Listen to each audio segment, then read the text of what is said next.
ಬಾಂಗ್ಲಾದೇಶದಲ್ಲಿ ಕ್ಷಿಪ್ರ ರಾಜಕೀಯ ಬೆಳವಣಿಗೆಯೊಂದು ನಡೆದಿದೆ. ಕಳೆದ ಒಂದು ತಿಂಗಳಿಂದ ನಡೀತಾ ಇದ್ದಂತಹ ವಿದ್ಯಾರ್ಥಿಗಳ ಹೋರಾಟಕ್ಕೆ ಇಲ್ಲಿ ಜಯ ಸಿಕ್ಕಿದೆ. ವಿದ್ಯಾರ್ಥಿಗಳು ಅನ್ನೋದಕ್ಕಿಂತ ಯುವ ಸಮೂಹದ ಹೋರಾಟಕ್ಕೆ ಜಯ ಸಿಕ್ಕಿದೆ. ಇದರ ಪರಿಣಾಮ ಬಾಂಗ್ಲಾದೇಶವನ್ನ ನಿರಂತರವಾಗಿ 4 ಬಾರಿ ಆಳಿದಂತಹ ಪ್ರಧಾನಿ ಶೇಖ್ ಹಸೀನಾ ಅವರು ರಾಜೀನಾಮೆಯನ್ನು ಕೊಟ್ಟಿದ್ದಾರೆ. ಮೀಸಲಾತಿ ವಿರೋಧಿ ಹೋರಾಟಕ್ಕೆ ಹೆದರಿ ರಾಜೀನಾಮೆಯನ್ನು ಕೊಟ್ಟಿದ್ದಾರೆ. ಇನ್ಫ್ಯಾಕ್ಟ್ ಶೇಖ್ ಹಸೀನಾ ದೇಶ ಬಿಡೋದಕ್ಕೆ 45 ನಿಮಿಷ ಮಾತ್ರ ಟೈಮನ್ನ ಸೇನೆಯವರು ಕೊಟ್ಟಿದ್ರಂತೆ. ಶೇಖ್ ಹಸೀನಾ ರಾಜೀನಾಮೆ ಬೆನ್ನಲ್ಲೇ ಮುಂದೇನಾಗುತ್ತೆ ಅನ್ನುವಂತಹ ಕುತೂಹಲ. ಒಂದ್ ಕಡೆಗೆ ಪ್ರತಿಭಟನಾಕಾರರು ವಿಜಯೋತ್ಸವವನ್ನ ಕೂಡ ಆಚರಿಸ್ತಾ ಇದ್ದಾರೆ. ನೋಡ್ತಾ ಇದ್ರೆ ನೀವು, ಜನ ಬೀದಿಗೆ ಇಳಿದು ದಂಗೆಯನ್ನ ಎದ್ದಿರುವಂತಹ ಸ್ವರೂಪ.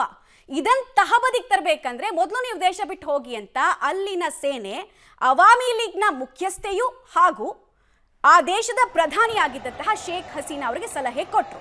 ಹೀಗಾಗಿ ಅವರು ದೇಶವನ್ನು ತೊರೆದಿದ್ದಾರೆ. ಇದು ಗೊತ್ತಾಗ್ತಾ ಇದ್ದ ಹಾಗೆ ಈ ಪರಿ ಪ್ರತಿಭಟನೆ ಮಾಡ್ತಾ ಇದ್ದವರಲ್ಲಿ ವಿಜಯೋತ್ಸವ ಕಂಡು ಬಂತು. ನಿನ್ನೆ ಒಂದೇ ದಿನ ಬಾಂಗ್ಲಾದೇಶದಲ್ಲಿ ವೀಕ್ಷಕರೇ 94 ಯುವಕರು ಸರ್ಕಾರ ಕಂಡಲ್ಲಿ ಗುಂಡಿಕ್ಕಿ ಪ್ರತಿಭಟನಾಕಾರರಿಗೆ ಅಂತ ಹೇಳಿದಾಗ ಅಸುನೀಗಿದ್ರು.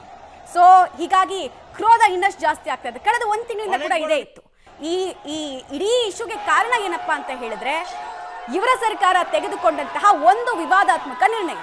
ಆ ವಿವಾದಾತ್ಮಕ ನಿರ್ಣಯ ಏನು ಅಂದ್ರೆ 56% ಮೀಸಲಾತಿಯನ್ನ ಘೋಷಣೆ ಮಾಡಿದ್ದು. ಯಾರಿಗೆ ಮೀಸಲಾತಿ ಇವ್ರು ಕೊಡ್ತೀನಿ ಅಂತ ಹೇಳಿದ್ದು? 56% ಅಲ್ಲಿ 30% ನಷ್ಟು ಮೀಸಲಾತಿ ಈ ಅವಾಮಿ ಲೀಗು, ಶೇಖ್ ಹಸೀನಾ ರೆಪ್ರೆಸೆಂಟ್ ಮಾಡ್ತಾ ಇದ್ರಲ್ಲ ಅವಾಮಿ ಲೀಗು, ಆ ಅವಾಮಿ ಲೀಗ್ನ ರಾಜಕಾರಣಿಗಳ ಪುತ್ರರಿಗೆ ಅಥವಾ ಮಕ್ಕಳಿಗೆ ರಿಸರ್ವೇಶನ್ ಅಂತ ಹೇಳಿದ್ದು ಯುವ ಸಮೂಹವನ್ನು ಕೇಳಿಸಿತ್ತು. ಹಾಗೆ 1971ರ ಬಾಂಗ್ಲಾ ವಿಮೋಚನಾ ಯುದ್ಧ ಅಂತ ಏನ್ ನಡೀತಲ್ಲ, ಅದರಲ್ಲಿ ಹೋರಾಡಿದ ಮಡಿದ ಸೈನಿಕರ ಮಕ್ಕಳಿಗೆ ನಾವು ರಿಸರ್ವೇಶನ್ ಕೊಡ್ತೀವಿ ಅಂತ ಹೇಳಿದ್ರು. ಸೇನೆಯವರಿಗೆ ರಿಸರ್ವೇಶನ್ ಕೊಡೋದು ಸರಿ, ಆವತ್ತು ಹೋರಾಟ ಮಾಡಿದಂತಹ ರಾಜಕಾರಣಿಗಳ ಮಕ್ಕಳಿಗೆ ಯಾಕೆ ಅನ್ನೋದು ಯುವ ಸಮೂಹದ ಪ್ರಶ್ನೆ. ಡೀಟೇಲ್ಸ್ ಕೊಡ್ತಾರೆ, ನೇರ ಸಂಪರ್ಕದಲ್ಲಿ ಜಾಯಿನ್ ಆಗ್ತಾ ಇದ್ದಾರೆ ಶಬೀರ್. ಕಳೆದ 2-3 ವರ್ಷಗಳ ಹಿಂದೆ ಶ್ರೀಲಂಕಾದಲ್ಲಿ ರಾಜಪಕ್ಸೆಗೆ ಯಾವ ರೀತಿ ಪರಿಸ್ಥಿತಿ ಬಂದಿತ್ತೋ ಈಗ ಶೇಖ್ ಹಸೀನಾಗೂ ಅದೇ ಪರಿಸ್ಥಿತಿ ಬಂದಿದೆ. ಸೊ ಸದ್ಯಕ್ಕೆ ಎಲ್ಲಿದ್ದಾರೆ, ಮತ್ತೆ ಬಾಂಗ್ಲಾದೇಶದ ಈಗಿನ ಸ್ಥಿತಿ ತಹಬದಿಗೆ ಬರೋದಕ್ಕೆ ಎಷ್ಟು ಸಮಯ ಬೇಕಾಗುತ್ತೆ? ಮಮತಾ, ಈಗ ಸದ್ಯಕ್ಕೆ ಒಂದ್ ರೀತಿ ಉದ್ವಿಗ್ನ ಪರಿಸ್ಥಿತಿ ಬಾಂಗ್ಲಾದೇಶದಲ್ಲಿ ನಿರ್ಮಾಣ ಆಗಿರುವಂತದ್ದು. ಮುಖ್ಯವಾಗಿ ರಾಜಧಾನಿ ಢಾಕಾದಲ್ಲಂತೂ ಕೂಡ ಜನ ದೊಡ್ಡ ಸಂಘರ್ಷಕ್ಕೆ ಇಳಿದಿರುವಂತದ್ದನ್ನ ಕೂಡ ನಾವು ಗಮನಿಸ್ತಾ ಇದ್ದೀವಿ. ಪ್ರಧಾನಮಂತ್ರಿಗಳಿದ್ದಂತ ನಿವಾಸಕ್ಕೆ ಈಗ ನುಗ್ಗಿ ಅಲ್ಲಿ ಒಳಗಡೆ ಜನರು ಯಾವ ರೀತಿಯಾದಂತ ವರ್ತನೆಯನ್ನ ಮಾಡ್ತಿದ್ದಾರೆ ಅನ್ನುವಂಥದ್ದನ್ನ ಬಹುಶಃ ನೀವು ಕೂಡ ದೃಶ್ಯಗಳಲ್ಲಿ ನೋಡ್ತಾ ಇದ್ದೀರಿ.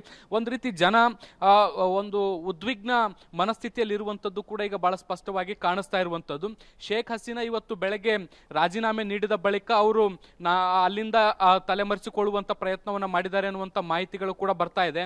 ಅಲ್ಲಿನ ಸೇನಾ ಮುಖ್ಯಸ್ಥರು ಕೂಡ ಈಗಾಗಲೇ ಹೇಳಿಕೆಯನ್ನ ಕೂಡ ಬಿಡುಗಡೆ ಮಾಡಿರುವಂತದ್ದು. ಸದ್ಯಕ್ಕೆ ಶೇಖ್ ಹಸೀನಾ ಅವರು ರಾಜೀನಾಮೆಯನ್ನ ಕೊಟ್ಟು ಅವರು ಇಲ್ಲಿಂದ ಹೊರಟಿದ್ದಾರೆ ಅನ್ನುವಂತ ಮಾಹಿತಿಗಳು ಕೂಡ ಬರ್ತಿದ್ದಾವೆ. ಮುಖ್ಯವಾಗಿ ಅವರೀಗ ಕೆಲವು ಮಾಹಿತಿಗಳು ಸಿಗ್ತಾ ಇರೋ ಪ್ರಕಾರ ಅವರು ಭಾರತದಲ್ಲಿ ಈಗ ಆಶ್ರಯವನ್ನ ಪಡೆದಿದ್ದಾರೆ ಅನ್ನುವಂತ ಮಾಹಿತಿಗಳು ಬರ್ತಾ ಇದ್ದಾವೆ. ಅವರು ಢಾಕಾದಿಂದ ವಿಶೇಷವಾದಂತಹ ಸೇನಾ ಹೆಲಿಕಾಪ್ಟರ್ ಮೂಲಕ ಅವರು ತ್ರಿಪುರವನ್ನ ತಲುಪಿದ್ದಾರೆ ಅನ್ನುವಂತ ಮಾಹಿತಿಗಳು ಕೂಡ ಲಭ್ಯ ಆಗ್ತಾ ಇದಾವೆ. ಆದ್ರೆ ಯಾವುದೇ ರೀತಿಯಾದಂತಹ ಅಧಿಕೃತ ಮಾಹಿತಿಗಳು ಕೂಡ ಇನ್ನೂ ಬಂದಿಲ್ಲ. ಆದ್ರೆ ಇವು ಕೇವಲ ಮೂಲಗಳಿಂದ ಬರ್ತಾ ಇರುವಂತಹ ಮಾಹಿತಿಗಳು. ಈಗ ಅವರು ಭಾರತದಲ್ಲಿ ಆಶ್ರಯವನ್ನ ಪಡೆಯುವಂತ ಪ್ರಯತ್ನವನ್ನ ಮಾಡಿದ್ದಾರೆ ಅನ್ನುವಂತಹ ಮಾಹಿತಿ ಸದ್ಯಕ್ಕಿದೆ. ಮುಂದೆ ಏನ್ ಮಾಡಬೇಕು ಅನ್ನೋ ವಿಚಾರಕ್ಕೆ ಸಂಬಂಧಪಟ್ಟಂತೆ ಈಗಾಗಲೇ ಸಾಕಷ್ಟು ಚರ್ಚೆಗಳು ನಡೀತಾ ಇರುವಂತದ್ದು. ಅಲ್ಲಿನ ಸೇನಾ ಮುಖ್ಯಸ್ಥರು ಈಗ ಇಡೀ ಆಡಳಿತವನ್ನ ವಹಿಸಿಕೊಂಡಿರುವಂತದ್ದು. ಮುಂದಿನ ಹಂತದಲ್ಲಿ ಸರ್ಕಾರ ಯಾವ ರೀತಿಯಾಗಿ ಇರಬೇಕು ಅಥವಾ ಯಾರು ಪ್ರಧಾನಿ ಆಗಬೇಕು, ಹೊಸ ಚುನಾವಣೆ ಏನಾದ್ರೂ ಮಾಡಬೇಕಾ ಅನ್ನೋದಕ್ಕೆ ಸಂಬಂಧಪಟ್ಟಂತೆ ಮುಂದಿನ ರಾಜಕೀಯ ತೀರ್ಮಾನಗಳು ಏನು ಅನ್ನುವಂಥದ್ದನ್ನ ಚರ್ಚೆ ಇವತ್ತು ಸಂಜೆ ವೇಳೆಗೆ ಅಥವಾ ನಾಳೆಗೆ ಮಾಡ್ತೀವಿ ಅನ್ನುವಂತ ಭರವಸೆಯನ್ನು ಕೂಡ ಕೊಟ್ಟಿದ್ದಾರೆ. ಆದಾಗ್ಯೂ ಕೂಡ ಈಗ ಸದ್ಯಕ್ಕೆ ಅಲ್ಲಿರುವಂತ ಪ್ರತಿಭಟನಾಕಾರರ ಆಕ್ರೋಶ ತಣ್ಣಗಾಗುವಂತೆ ಕಾಣಿಸ್ತಾ ಇಲ್ಲ. ಅವರು ಏನು ಶೇಖ್ ಹಸೀನಾ ಅವರು ರಾಜೀನಾಮೆ ಕೊಡಬೇಕು ಅನ್ನುವಂತಹ ಬಹುದೊಡ್ಡ ಆಗ್ರಹ ಇತ್ತು. ಅವರು ರಾಜೀನಾಮೆ ಕೊಟ್ಟ ಬಳಿಕವೂ ಕೂಡ ದೊಡ್ಡ ಮಟ್ಟದ ಆಕ್ರೋಶ ಈಗ ಸದ್ಯಕ್ಕೆ ಢಾಕಾದಲ್ಲಿ ಕಂಡು ಬರ್ತಾ ಇದೆ. ಮಮತಾ, ಓಕೆ ಶಬೀರ್, ಹಾಗೆ ಹೋಲ್ಡ್ ಮಾಡಿ, ವಾಪಸ್ ಬರ್ತೀನಿ.